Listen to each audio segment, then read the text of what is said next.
Senator Jeff Merkley, it is always good to speak with you on what is a very busy day. Of course, we say that all the time. Let's start with the Supreme Court. I know that Amy Coney Barrett is currently making the rounds inside the Senate ahead of her confirmation hearings. So what do you see happening over the remaining few weeks before the election? And do you still think there will be a Senate vote before or after the election? I think as soon as Mitch McConnell, the majority leader, has 50 votes lined up, he'll hold the vote, because the most powerful forces behind him want a Federalist Society member on the court. And they're afraid if the Republicans do not hold a majority on November 3rd, that some of the Republican senators might decide to honor the principle they enunciated 4 years ago, which was the American people should have a voice and the winner of the election should nominate for the next vacancy. So those powerful forces want to ram this through as soon as they have the votes to do so. So do you think it will happen before or after the election, or are you a little unclear on that? It depends on whether Mitch McConnell has the votes. Okay. Let's talk about, well, we could talk about the debate. Did you watch the debate? I did, yes.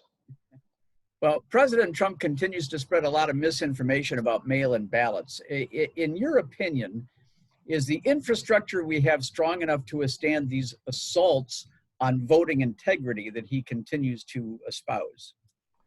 Well, the mail-in system has so much more integrity than voting at the polls, because polls are subject to a whole series of strategies of manipulation that our Republican friends have been engaged in perfecting. Things like changing the address of the polling place, things like understaffing it, things like putting bad equipment in it, things of this nature, misinforming people about the day of the voting. Also, telling people they can vote by text, which is just a straight out lie. So meanwhile, vote by mail, people have 2.5, 3 weeks, depending on the state, ability to have the ballot in hand, be educated, drop that ballot off at an appropriate place or mail it. It means there's a lot of contact from the parties saying, did you vote? Make sure you vote.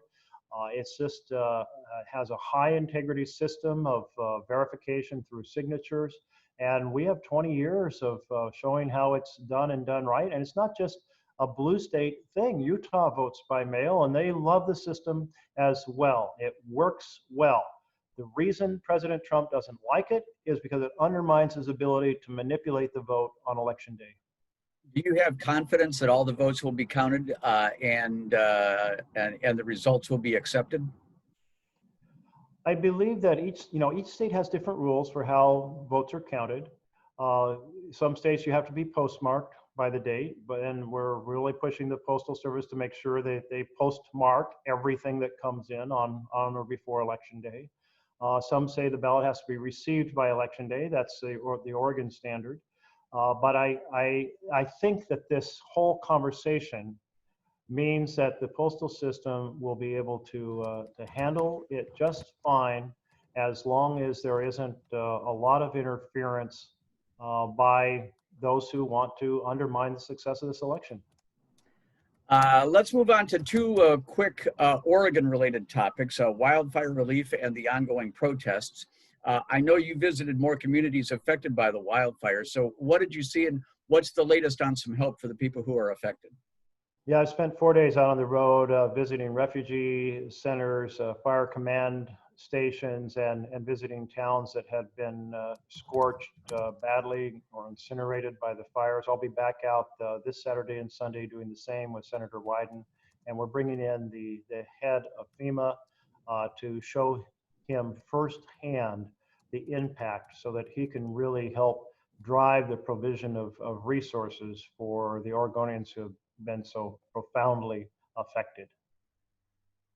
And then finally, I know you introduced a bill to prohibit federal officers from wearing camouflage patterns in the U.S. And recently, there are a number of deputized officers now, federally deputized in the Portland area. So why did you introduce that bill, and do you think it has a chance of moving forward?